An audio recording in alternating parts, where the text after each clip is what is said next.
안녕하세요. 30대 중반의 파란만장한 삶을 살아온 여자입니다. 바로 이야기를 적어볼 테니 어떤 인생을 살아왔는지 또 어떤 큰일을 겪었는지 꼭 들어주시길 머리 숙여 부탁드립니다. 저는 고아원에서 자랐어요. 어떤 이유로 고아원에서 자라게 되었는지는 저도 확실히 모릅니다. 아마도 자식을 키울 상황이 아니어서 버려진 게 아닌가 싶습니다.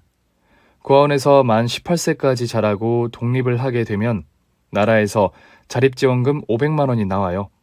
저는 그 돈을 가지고 도시로 올라가서 옥탑방에 월세로 들어갔어요. 그리고 어떤 일을 할지 알아보는데 학력도 고졸이고 사회생활이 처음이라 일을 구하는 데 있어 조금 버거웠습니다. 그래서 먼저 작은 돈가스 식당에서 서빙 아르바이트를 시작했어요. 용모 단정하면 누구나 할 수 있다고 해서 일을 시작할 수 있었죠. 서빙과 청소, 설거지를 제가 다 하고 사장님은 돈가스를 튀기고 음식 세팅하는 일만 하셨습니다. 손발이 아주 잘 맞아서 저에게 오랫동안 함께 일하면 좋겠다고 입버릇처럼 말씀하셨어요. 돈가스 집은 장사가 매달 잘 되는 데다 월급도 밀리지 않고 잘 나와서 5년 넘게 근무했답니다. 사장님이 보너스까지 잘 챙겨주셔서 다른 곳으로 일자리를 옮기고 싶은 마음 따위는 없었습니다. 그런데 동네가 전체적으로 재개발이 되면서 돈가스 가게 건물까지 폐쇄가 된다는 말을 들었어요. 사장님은 이사갈 식당을 알아보았는데 아무래도 멀리 떨어진 도시로 이사해야 할 것 같다고 하셨습니다. 그래서 결국 저와 돈가스 가게 사장님의 인연은 거기서 끝이 나버렸어요. 먼 도시까지 따라가서 이사를 할 생각이 없었기 때문에 다른 일을 구하기로 결정했답니다. 하지만 비슷한 식당에서 제가 받았던 만큼의 돈을 주는 곳이 없었고 얼굴이 예쁜 직원만 고집하는 곳이 천지라 제가 일할 곳은 쉽게 찾아지지 않았습니다. 여기저기 다양하게 일자리를 찾다 보니 시장의 생선가게에 들어가게 되었어요. 제가 장사를 조금 배우고 익혀서 그런지 무언가를 파는 데에는 자신감이 있었답니다. 그렇게 생선가게에서 5년의 세월을 보내게 되었죠. 돈을 악착같이 모으긴 했는데 도시에서 내 집 마련할 정도는 되지 않더군요. 앞으로 10년을 더 일해야 아파트 한 채를 손안에 넣을 수 있을 것 같았답니다. 제 나이 30이 넘어가는 시점에 일하던 시장 근처에 대형마트가 들어섰고 손님들이 뚝 끊기면서 시장에 파리만 날렸습니다. 결국 이번에도 일자리를 잃고 말았답니다. 잠시 휴식기를 가졌다가 새로운 일을 찾으려고 했는데 생선가게 사장님이 식당 일자리를 소개시켜 주셨어요. 친한 지인의 지인이라며 당신도 모르는 사람이지만 규모가 큰 식당에 손이 야무진 종업원을 찾는다 해서 저를 소개시켜 주셨어요. 제가 사는 집과 멀지 않은 곳인데다 월급도 꽤 많이 준다고 해서 고민하지 않고 바로 면접을 보러 갔답니다. 나이가 30이네. 내가 42이니까 반말해도 되지? 네, 사장님. 말씀 편하게 하세요. 우린 오래 일할 사람을 원해. 가족같이 오래오래 정부치고 일할 사람을 말이야. 한두 달 하고 때려치울 거면 들어올 생각하면 안 돼. 사장님, 저 지난 10년 동안 식당이랑 생선가게에서 장사만 하면서 살았어요. 어떤 일이든 다 잘할 수 있습니다. 오래 일할 사람을 뽑는 거면 제가 아주 탁월합니다. 어허, 패기 좋네. 좋아, 그럼 믿어보지. 내일부터 출근해. 그래서 저는 100평이 넘는 추어탕 식당에서 일을 시작했습니다. 일이야 뭐 주방에서 시키는 대로 잘하고 친절하게 서빙하고 깨끗하게 청소를 잘하면 되었으니 어려울 건 하나도 없었습니다. 그리고 같이 일하는 이모님들과도 친해져서 텃세 같은 것도 느끼지 못해 마음도 편했어요. 그런데 직원 중 제 또래 남자가 있었는데 늘 웃으며 일하는 걸 보고 관심이 가기 시작했습니다. 만자씨, 설거지는 제가 할게요. 잠깐 앉아서 쉬세요. 철구씨, 아니에요. 철구씨야말로 무거운 거 많이 날랐으니까 좀 쉬세요. 난 괜찮아요. 이까이까 별거가 되겠슈. 만자씨의 고운 손에 물을 묻히는 걸 보니 이 철구의 마음이 차갑게 시려요. 어머, 지금 끼 부리시는 거예요? 아이쿠, 들켜버렸네요. 식당 안에서 가장 움직임이 많고 쉬지 않고 일하는 철구 씨는 약간 지능이 낮은 사람이었어요. 경계성 지능 장애였는데 말하는 게 조금 어눌하기만 하고 다른 건 문제가 없어 보였어요. 이모님들은 저와 철구 씨를 엮으려고 난리였고 사장님 부부도 저에게 철구 씨와 잘해보라고 하셨습니다. 만자야, 우리 시동생이랑 그렇게 친하다며. 네? 아, 그게 이모님들이 장난을 많이 치셔서. 내가 보기엔 만자 너도 우리 도련님한테 마음이 있는 것 같던데. 그리고 도련님한테 물어보니까 널 좋아한다더라. 그랬어요? 아, 부끄럽네요. 우리 도련님이 IQ가 조금 낮긴 하지만 보통 사람들과 똑같아. 아니다. 우리 도련님은 특별한 사람이야. 그건 내가 보증하고 여기 직원들 모두 인정할 거야. 만자 너도 같은 생각이지? 그럼요. 철구 씨가 좋은 사람이고 특별하다는 건 확실히 알고 있죠. 그럼 이야기 끝났네. 우리 도련님하고 잘해봐. 나도 밑으로 동서가 들어왔으면 했는데 자네가 딱인 것 같아. 사장님이 절 예쁘게 봐주셔서 고맙네요. 그런데 남녀 사이는 아무도 모르는 거니까 두고 볼게요. 너나 도련님이나 왜 이렇게 굼뜬 건지 내가 나서줘야겠네. 하루 날 잡아서 식구들끼리 밥이라도 먹자. 사장님은 저와 철구 씨가 잘 어울린다며 제대로 자리를 만들어서 엮어보겠다고 하셨습니다. 얼마 뒤 사장님 부부와 저와 철구 씨가 넷이 멋들어진 한식당에 앉아서 식사를 하게 되었는데 결혼 이야기를 꺼내셨습니다. 여보, 만자를 우리 식구로 드리는 게 어때? 나야 좋지. 우리 철구도 만자씨를 좋아하잖아. 맞지 철구야? 에헤헤헤헤. 이거 봐. 입이 귀에 걸리잖아. 만자씨, 아니 재수씨, 우리 동생하고 결혼을 전제로 만나보시는 게 어때요? 네? 그건 잘 모르겠어요. 사장님들이 하라고 한다고 되는 게 아니잖아요. 철구 씨가 저한테 직접적인 표현을 해준 적이 없어요. 아, 그게 문제였어요? 철구야! 얼른 프로포즈 해라. 형이 가르쳐준 거 기억하지? 얼른 해봐. 그러자 철구 씨가 허허 웃으면서 저를 바라보더군요. 만자씨, 지가요. 만자씨를 좋아해요. 봤죠? 만자씨를 좋아한다잖아요. 이거면 프로포즈로 충분하죠? 이제 제 동생과 만나보실 거죠? 저는 여러 생각이 오갔습니다. 사장님 부부가 저와 철구 씨를 억지로 엮어주려고 하는 게 불편하긴 했지만 철구 씨만 보면 좋은 사람이고 만나봐도 좋을 것 같은 마음이었어요. 그래서 저는 철구 씨와 사귀기로 했답니다. 조금 부족한 철구 씨는 제가 모든 걸 다 리드해야 했어요. 데이트 신청을 제대로 못해서 제가 먼저 어디로 몇 시까지 나와달라 말했죠. 그렇게 만남이 시작되자 철구 씨의 순수함을 더 깊이 알게 되면서 제 인생의 동반자로 결정하게 되었답니다.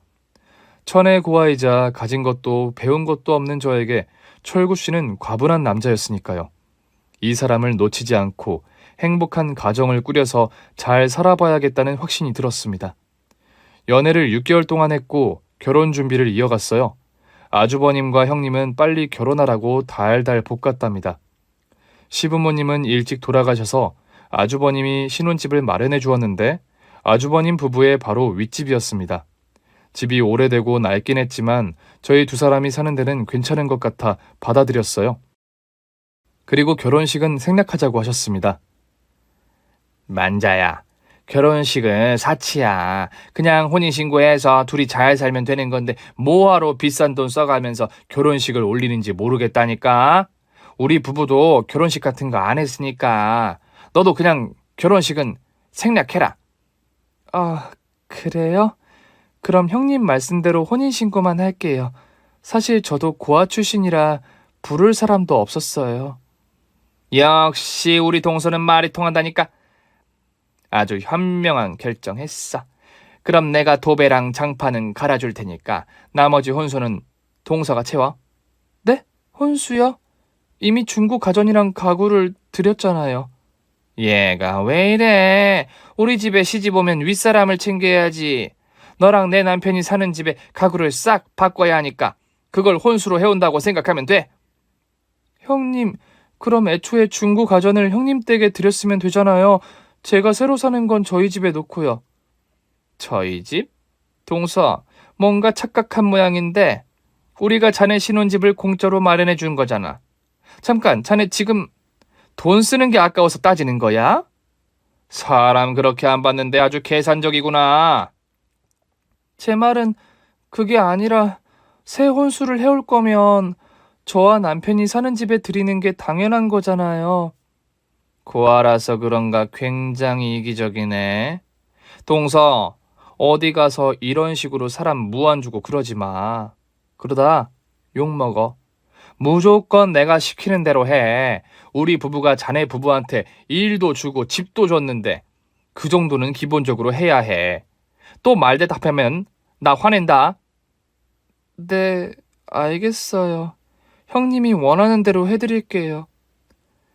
형님이 저에게 무서운 표정을 지으며 경고했고 저는 괜히 일이 커지면 복잡해질 것 같아 알겠다고 대답하고 형님 댁에 혼수 여러 가지를 사드렸답니다. 잘못된 것 같았지만 저 하나만 참으면 아무 일도 아닌 것이니 꾹 참고 남편과 신혼생활을 시작했어요. 결혼 뒤 바로 문제가 생겼어요. 아주버님 부부가 식당 사정이 어렵다며 월급을 주지 않더라고요.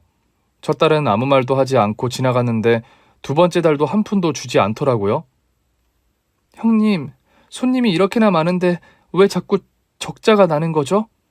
저랑 남편 월급은 언제 주실 거예요? 저희도 돈을 모아서 미래를 계획해야죠. 좀 기다려봐. 그리고 손님이 아무리 많아도 거래처에 돈 주랴 월세 내랴 여기저기 빠져나가는 돈이 너무 많다고. 내 남편이 다른 데 투자했다가 돈이 묶이는 바람에 여윳돈이 없어. 그러니까 한두 달만 더 참아줘. 알겠어요. 그럼 기다려 볼게요. 뜨뜻미지근한 대답을 듣고 더 따지려고 했지만 결혼한 지 얼마 안 됐으니 이해하고 넘어가기로 했습니다. 결국 결혼 4개월이 되어도 입금되는 돈은 한 푼도 없었습니다. 그런데 웃긴 건 아주버님은 차를 바꿨더라고요. 아, 이건 아니다 싶어서 제가 원점을 돌리기로 결심했습니다. 밀린 월급을 달라고 하기 전에 먼저 남편의 통장을 관리하려고 받았는데 들어있는 돈이 100만 원도 되지 않았습니다. 여보, 그동안 돈을 어디다 쓴 거야? 왜 이것밖에 없어? 식당에서 15년 가까이 일한 사람이 이것밖에 없다는 게 말이 안 되잖아. 헤헤헤, 형이랑 형수가 관리해주고 있어. 날 위해 재테크를 해주고 있어. 형님이 관리해준다고? 그럼 형님한테 당신 통장을 달라고 해. 앞으로는 내가 관리할 테니까. 알겠어, 말해볼게. 섹시야, 우리 빨리 자자. 나 빨리 거사를 치르고 싶어. 어? 당신도 참. 알겠어, 불 끄고 와.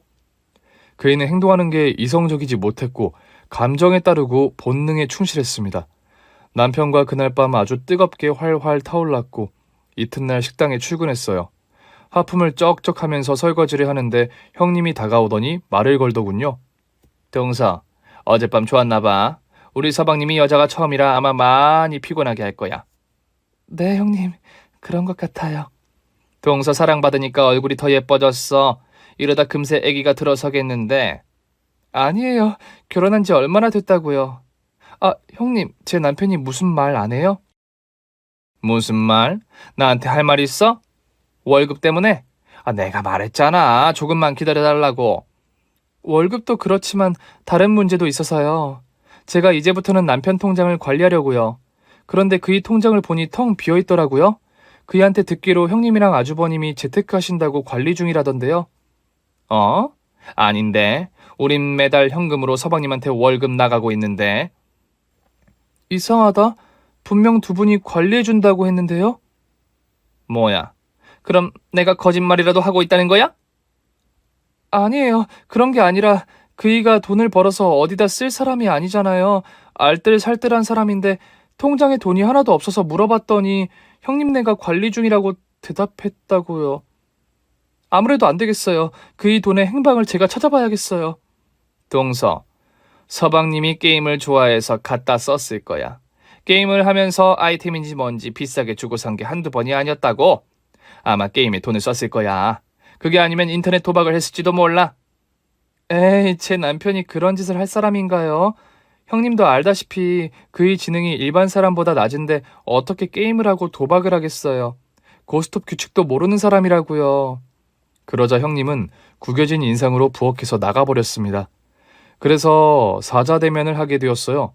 제가 한자리에 모았고 남편의 월급이 어디로 갔는지 물었습니다.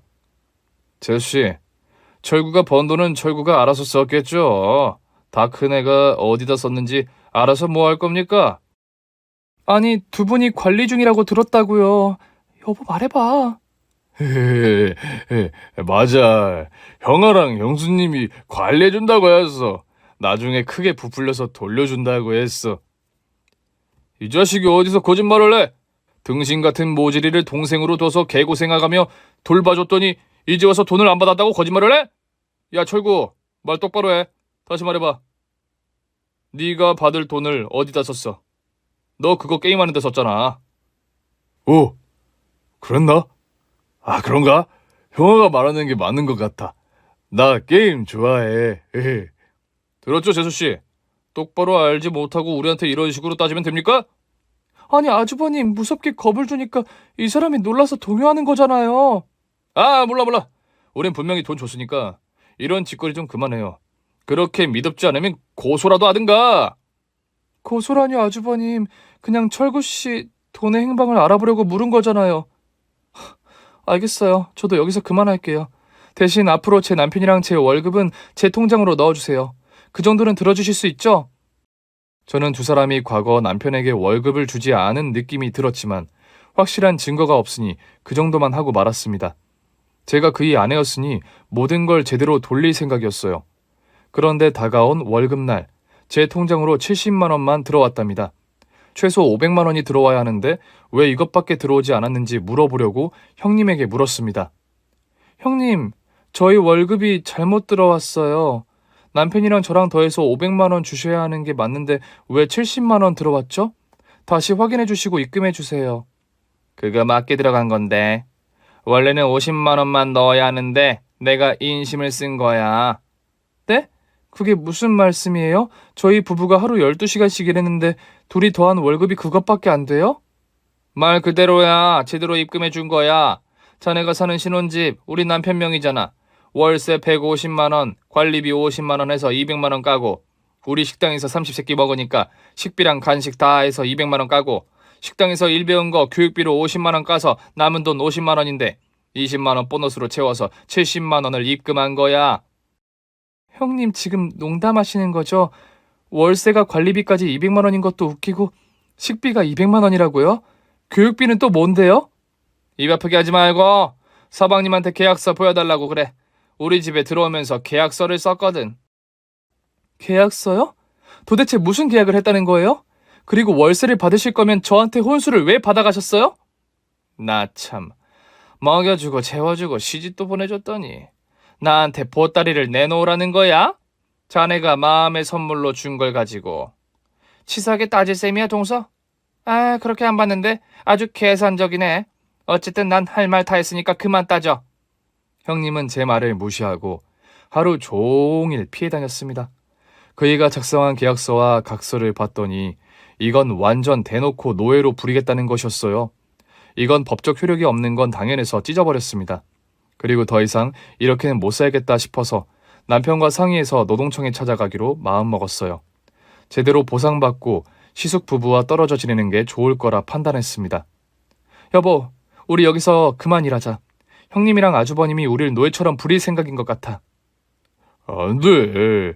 난 형이랑 영수랑 같이 살아야 해. 두 사람이 없었으면 나 벌써 하늘나라에 갔을 거야. 그게 무슨 말이야?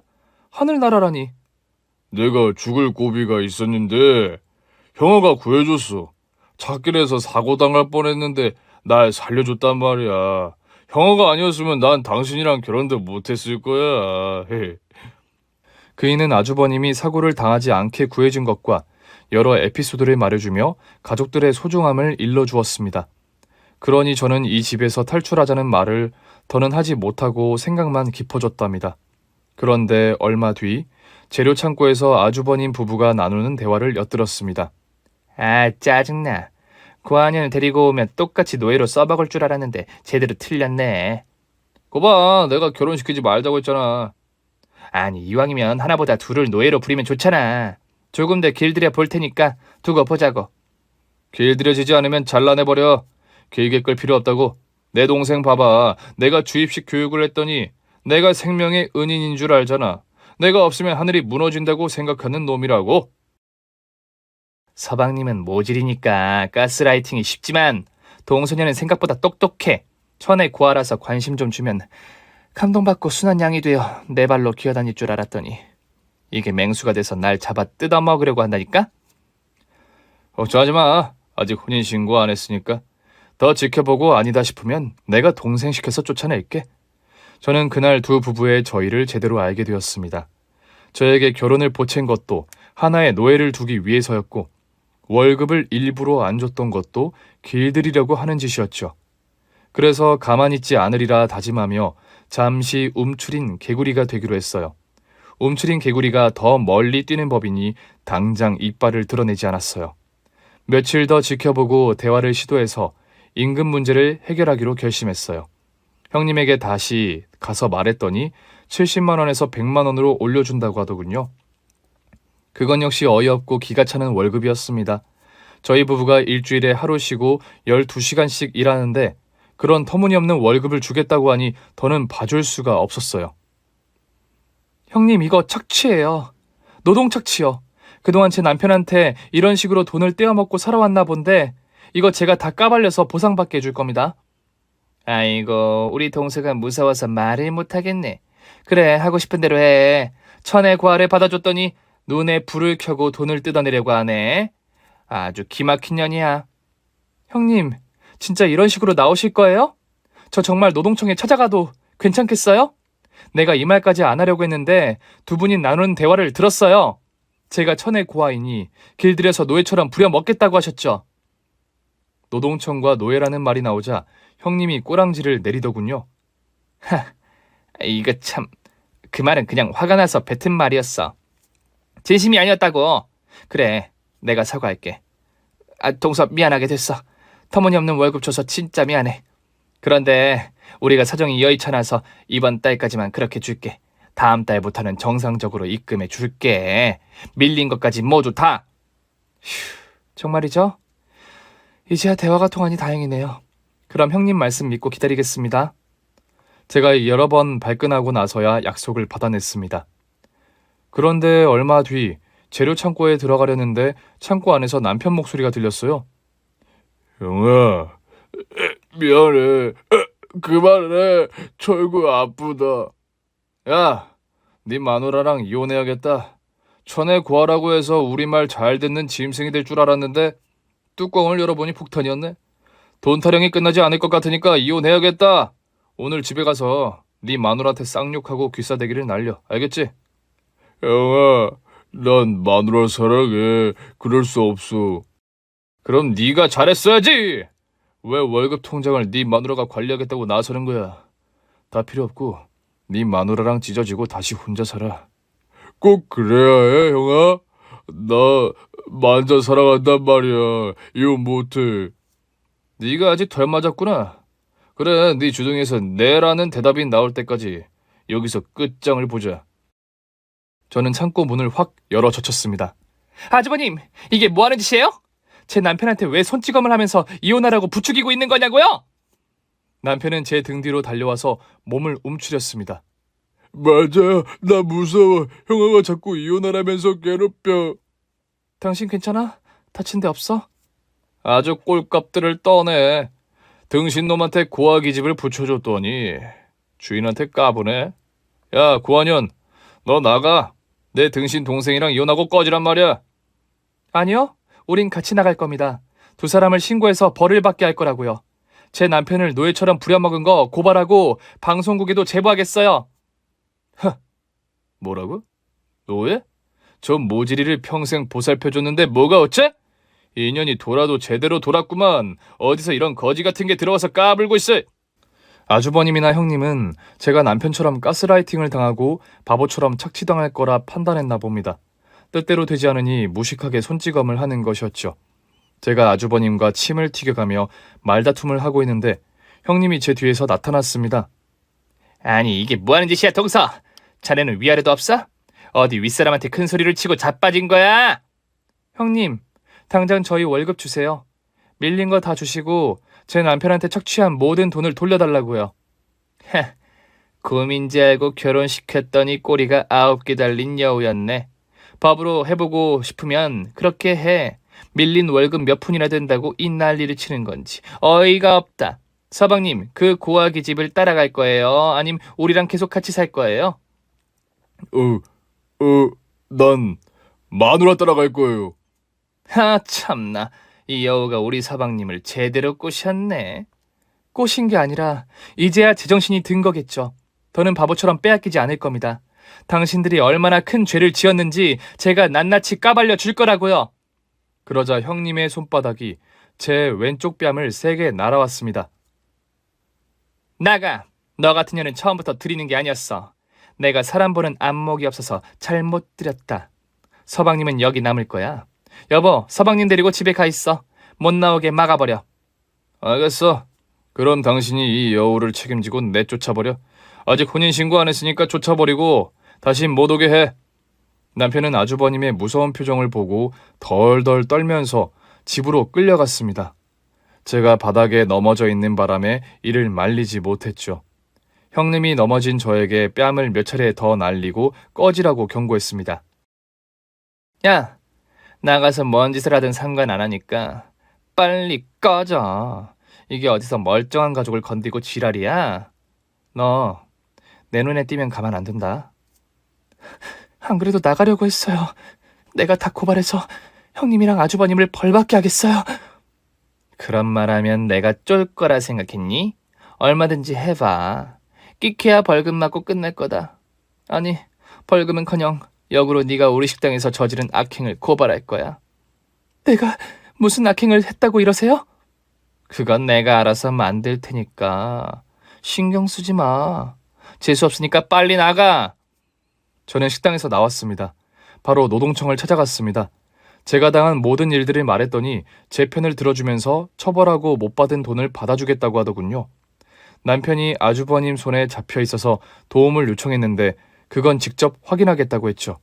1시간 뒤 형님이 경고 전화를 받고 밀린 월급을 저에게 입금을 했어요. 그래서 노동청 직원에게 전화를 걸어 제 남편에 대해 물었습니다.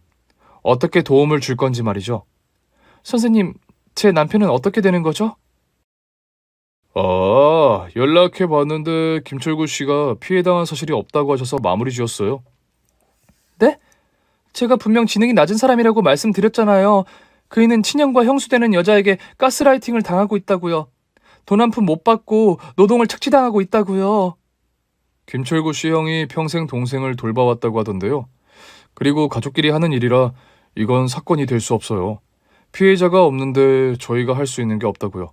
만자 씨, 월급은 돌려받았으니 그것으로 만족하세요. 저는 기가 막혀서 말문이 막혔습니다. 나라에서 운영하는 기관에서 일 처리를 엉터리로 하니 우라통이 터질 것 같았어요. 저는 다시 남편과 아주버님이 있는 집으로 돌아가기로 했어요. 남편을 데리고 나와서 일을 처리할 생각이었죠. 가로수길을 걸어가는 도중에 저도 모르게 눈물이 나더군요. 천의 고아에 사랑 못 받은 결핍으로 꿋꿋하게 억지로 살아왔는데 결혼까지 이렇게 힘들게 되니 가슴이 저려왔습니다.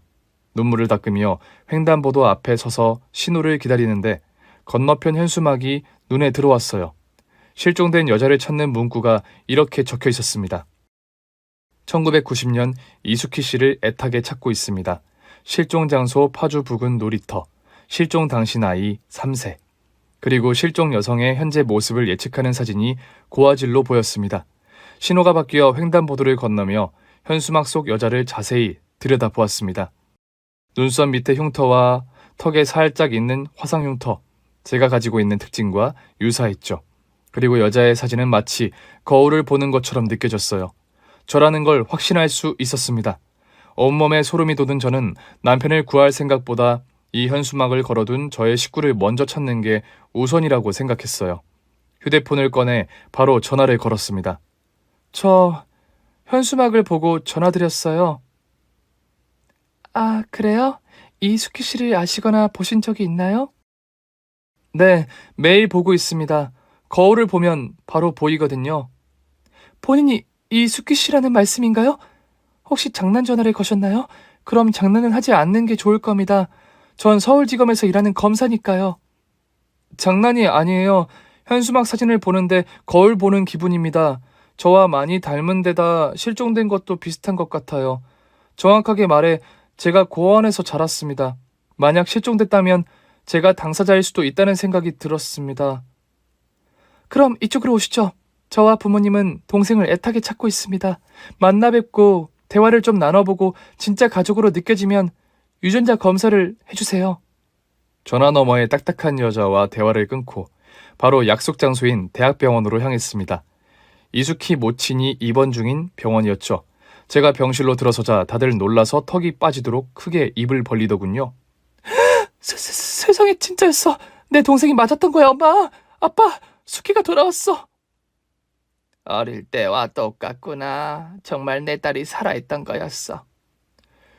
정말 충격이야. 수키의 현재 모습을 예측한 사진과 이렇게 닮을 수가 있나? 이봐요, 이름이 뭡니까? 수키인가요? 아니요, 저는 만자예요. 구만자. 고아원 원장님이 지어주신 이름으로 알고 있어요. 실종되고 고아원에 들어갔구만. 어찌된 일인지 모르겠지만 정말 우리 딸이 확실한 것 같아. 그래도 유전자 검사를 해서 확인을 좀 했으면 하는데 괜찮겠어요? 네, 저도 가족들이 어떤 사람인지 궁금해서 찾아왔어요. 검사를 받고 다시 이야기를 나누죠. 친부라는 사람은 대학병원의 관계자였는지 유전자 검사를 맡기고 와서 저에게 3시간만 기다리라고 하더군요. 결과가 3시간이면 나올 겁니다. 그동안 앉아서 대화나 나눠보죠. 네? 3시간이요? 그렇게 빨리 나와요? 아무튼 그때까지는 특별히 할 일이 없으니 기다려 볼게요. 저는 처음 보는 세 사람에게 제가 그동안 어떻게 살아왔는지 이야기를 해줬어요. 친모일지도 모를 사람은 눈시울이 붉어져서 제 손을 잡으면 가엽게 바라봐 주셨습니다. 친부일지도 모를 사람은 사시나무 떨듯이 온몸을 벌벌 떨었어요. 언니라는 여자는 아직 확실하지 않다며 저에게 마음의 거리를 두는 게 눈에 보였습니다. 유전자 검사는 3시간 30분 만에 나왔는데 유전자 일치가 나왔습니다. 제가 세 사람의 가족이었던 거죠. 길을 걷다가 현수막에 저를 닮은 사진을 보고 찾아왔더니 가족들을 만나게 된 겁니다. 이게 무슨 운명의 장난인지 신기하기도 했고 왜 이제서야 만났을까 하는 아쉬움이 들었습니다. 제가 딸이라는 걸 알게 된 부모님은 저를 앞뒤로 안아주시며 수십 년을 흘려온 눈물을 또 흘리셨어요. 우리가 널 찾으려고 그렇게 노력을 했더니 드디어 찾았구나. 우리 딸이 살아있었다니 하느님 감사합니다. 저의 기도를 들어주셔서 감사합니다. 정말 내 동생이란 말이야? 그동안 엄마 아빠가 고생을 하며 찾았는데 현수막 좀 걸었다고 바로 찾아질 수가 있어? 아무래도 현재 모습을 사진으로 만들어서 가능했나 봐. 수키야, 내가 네 언니야. 이리 와서 언니도 알아줘. 네? 네, 언니. 만나서 반가워요. 언니는 네가 정말 그리웠어. 살아서 못 뵈면 죽어서라도 만나리라 믿고 있었어. 다행히 살아서 보게 되어 기쁘다. 저도 언니 그리고 부모님을 다시 만나 기뻐요. 그럼 저는 버려진 아이가 아니죠? 잃어버린 거죠? 그럼 당연하지. 예전에는 CCTV가 없어서 사람 찾는 게 어려웠다. 네가 놀이터에서 놀다가 갑자기 사라져서 백방으로 찾아봤지만 어디에도 없었어. 신문에 널 찾는다는 광고도 넣어봤고 전단지도 수없이 많이 돌렸다. 그런데 이제야 널 찾았구나. 신이 우리의 기도를 들어주신 모양이야. 내가 죽기 전에 딸을 만나게 됐네. 정말 감사한 일이야. 수키야, 엄마한테 오렴. 그동안 널 안지 못한 거 실컷 안게 허락해줘. 저는 당황스러우면서 반갑고 기뻐서 가족들을 돌아가면서 어색한 포옹을 했답니다. 사랑을 받지 못하고 자랐으니 눈물이 나지 않았어요.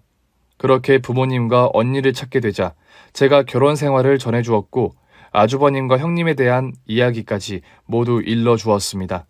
검사인 언니는 귀담아 듣더니 대답하더군요. 요즘도 그런 쓰레기가 있나? 수키, 네 남편은 경계성 지능 장애가 있다고? 맞아요. 평생 월급 한번 받아보지 않은 것 같아요. 지능이 낮으니까 막 부려먹은 것 같아요. 그래, 알았어. 이 문제를 제대로 다뤄줘야겠네. 언니가 책임지고 네 남편 구해줄게. 걱정하지 마. 검사 언니가 생기니까 든든해요. 고마워요, 언니. 그래서 엄마를 제외하고 아빠와 언니를 따라 식구들이 사는 집에 들어갔어요. 엄청난 부잣집이었답니다. 서울에서 부자들만 산다는 주택 골목에 위치했는데 외관으로 봐서는 제일 잘 사는 집 같아 보였어요. 거기서 며칠 지내게 되었고 언니가 남편의 사건을 조사했습니다. 아주버님 부부가 탈세한 증거를 잡아 먼저 그것으로 조져주기로 했답니다. 검찰청에 끌려간 두 부부는 강도 높은 조사를 받게 되었고 제 남편은 저를 다시 만나 함께 피해 사실을 알렸습니다. 여보, 그동안 힘들었지? 나 없이 지낼만 했어? 아니, 형아가 집에서 못 나가게 해서 답답했어. 밥도 안 주고 굶겼어.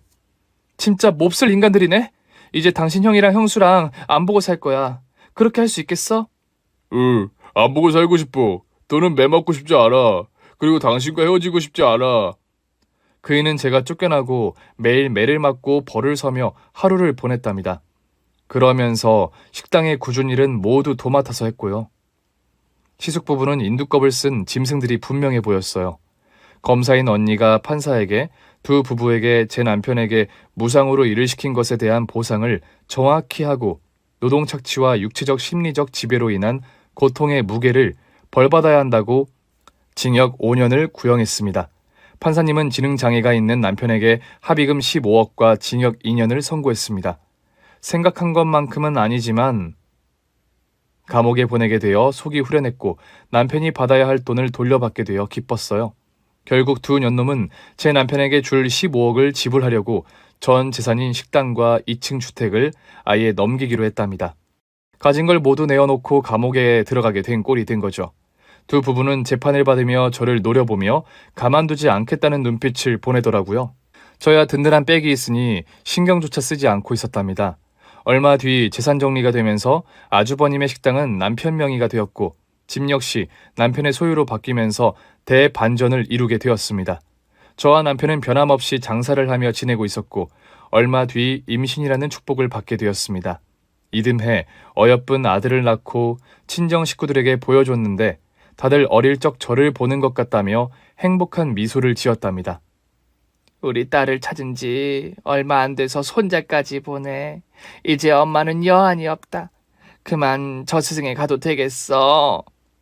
엄마, 무슨 말을 그렇게 해요. 빨리 건강해지셔서 딸들이랑 손자랑 같이 놀러 갈 생각을 하셔야죠. 이 엄마는 이제 가망이 없단다. 널 만나기 전에 시한부 선고를 받았는데 1년 넘게 버티게 된 건 모두 하느님이 너를 내게 보내려고 해주신 것 같아. 이제 엄마는 떠나도 편히 쉴 수 있을 것 같아. 자꾸 약해지는 말씀하지 마세요. 저한테 엄마 노릇 해주셔야죠. 저한테 따뜻한 밥도 해주시고 앙탈도 받아주셔야죠. 또 모녀들끼리 목욕탕도 가서 등을 밀어주고 해야 하는 거잖아요. 그거 다 해주시기 전에는 절대 못 보냅니다. 그래, 이 엄마가 잘 버텨볼게. 암이랑 싸워서 이겨볼 테니까 실컷 앙탈도 부리고 하고 싶은 거 하나씩 일어나가자. 엄마는 지난 1년 동안 많은 대화를 나눴는데 거의 다 사과의 말씀이었습니다. 그런 엄마는 며칠 뒤 세상을 떠나셨어요. 아직 할 말이 많이 남았고 해보고 싶은 것도 많았는데 뭐가 그리 급한지 하늘나라로 가시고 말았어요. 엄마의 상을 치르고 아빠와 언니와 자주 만나며 평범한 가족의 모습으로 지냈습니다. 그리고 해가 한번 바뀌자 잊고 있었던 아주버님과 형님이 교도소로 출소했어요. 식당에서 바삐 일하고 있었는데 그 자리에 떳떳하게 찾아왔더라고요. 어머, 이게 누구야? 형님 얼굴이 많이 상하셨네요. 아주버님 머리가 많이 빠지셨어요. 공짜로 제 남편을 부려먹더니 대머리가 되어가고 있네요. 이년 봐라. 뻔뻔하게 우리 가게랑 집을 꿀꺽 처먹고 감옥까지 보내놓고 조롱을 하네? 야, 여긴 우리 가게야. 당장 꺼져. 여보, 애초에 철구놈을 장가 보내는 게 아니었어. 저런 년을 붙여줘서 이 사달이 난 거 아니야. 일단 전 재산이 철구 명의로 되어 있으니까 인연이랑 이혼시키자고. 우리가 식당과 집을 되찾을 방법은 그거밖에 없어. 아이고, 벌 받고 나와서 한다는 게 다시 재산을 빼앗아 가려고 온 거야? 참나, 예나 지금이나 글러 먹은 것들이네. 교화가 될 줄 알았는데 역시나 인두껍을 쓴 짐승들이라 하는 짓이 똑같네. 야, 우리가 지금 눈에 뵈는 게 있을 것 같니? 오늘 결판 내러 온 거야. 우리한테 이 식당은 전부라고. 이걸 되찾지 못하면 니년이랑 네 남편을 끝장내버리고 우리도 나가 돼질 거야. 아이고 무서워라. 그래서 지금 싸우자고 온 거네? 그럼 빨리 덤벼봐. 요즘 지루했는데 모처럼 재밌게 놀아보자. 겁대가리를 상실한 년. 오늘 너 죽고 나 죽자! 형님과 아주버님은 등 뒤에 숨기고 있던 야구방망이를 내보이며 저와 남편을 향해 달려들었습니다. 저는 눈 하나 깜짝하지 않았어요. 고아원에서 그 힘든 시기를 견디고 사회에 나와 악착같이 살았으니 이깟 몽둥이를 보고 겁먹을 제가 아니었습니다. 저는 의자를 하나 들고 달려오는 동서의 몸에 의자 다리를 끼우고 벽으로 밀쳤습니다. 이거다! 치사하게 의자로 사람을 궁지로 몰아! 야구방망이를 들고 덤비는 너는 안 치사하냐? 이년아, 오늘 끝장 보자며. 이제 시작인데 벌써부터 겁을 먹은 거니? 자, 어금니 꽉 깨물어라. 들어간다. 의자 다리로 형님의 몸을 벽에 고정한 채 한 손으로 따귀를 신나게 날렸습니다. 머리채도 잡고 콧구멍을 들추기도 하면서 실컷 놀러가면서 패주었죠. 그리고 남편이 어떻게 대처하는지 고개를 돌려봤더니 그이도 선전하고 있었어요. 아주버님에게 야구방망이를 빼앗아서 흠씬 두들기고 있더라고요. 철구야, 그만, 형이야! 내가 네 형이라고. 그만하고 멈춰. 이 녀석이 왜 말을 안 듣는 거야? 내가 아직도 네 동생으로 보이냐? 나한테 이제 형아 같은 건 없다고. 입 다물고 매나 맞아봐. 내가 당했던 것처럼. 그이는 살벌하게 아주버님을 잡고 있었습니다. 그래서 전 다시 형님에게 시선을 돌리고 마저 싸대기를 갈겨줬어요. 이년아, 네가 식당을 달라고 하면 그냥 줄 거라 생각했냐? 야, 통째로 뺏어가는 건 좀 그렇잖아. 그럼 반띵하자. 우리가 식당을 세우려고 얼마나 개고생한 줄 알아? 알지. 그런데 니들이 내 남편에게 얼마나 심한 고생을 시킨 줄 알아? 산수 못하고 어리숙한 사람을 평생 노예로 부려먹었잖아. 이 식당의 진짜 주인은 바로 내 남편이야. 이 씹어먹으려나. 그렇게 동서를 돼지도록 갈겨주고 남편도 아주버님을 초주검이 될 정도로 응징을 해줬습니다. 두 잡것은 바닥에 꿇어앉더니 자기들을 도와달라고 하더군요. 동서, 우리 갈 데가 없어. 전 재산 다 뜯기고 어디 가서 잘 곳도 없단 말이야. 맞아요, 재수씨. 우린 아무것도 없어요. 그러니까 여기서 먹고 살게 해줘요. 그건 내 남편이 대답할 문제니까. 여보, 당신 생각은 어때? 형아라 형수가 무릎 꿇고 빈다. 이거 나한테 맨날 시키던 건데. 이제 상황이 바뀌었다. 여보, 이것들 쫓아내버려. 소금도 뿌리자. 이 악마들에게는 아무것도 해주지 않을 거야. 야, 철구야. 내가 네 형이야. 널 키워준 형이라고. 날 키운 건 엄마야. 엄마가 돌아가시고 네가 날 노예로 부려먹었지. 그건 키운 게 아니라 길들인 거야, 개자식아. 동생아, 이 형이 잘못했다. 그러니 한 번만 봐주면 안 되겠냐? 평생 반성하며 살게. 그만해, 철구야. 저놈이 왜 저렇게 흥분한 거야? 여보, 튀어! 남편이 실실 웃으며 야구방망이를 다시 들었어요. 허공에 휘두르자 두 년놈은 바로 자리에서 일어나며 개거품을 물더군요. 그리곤 꽁진하게 도망치더라고요. 그래서 아주버님 부부는 결국 아무것도 얻지 못하고 매만 맞고 쫓겨났어요. 그 이후 다시 식당 근처에 얼씬거리자 남편이 눈에 불을 켜고 혼쭐을 내줬습니다. 두 년놈은 숙식이 제공되는 식당에 취직을 했고 밑바닥부터 다시 시작하게 되었어요. 다 인과응보이니 뭐 어쩌겠습니까? 그것들은 지금 나이가 40대 후반인데 아무래도 환갑이 넘어갈 때까지는 뼈가 닳도록 고생을 할 것 같네요. 제 남편이 고생한 것 이상으로 몸고생을 했으면 하는 바람입니다.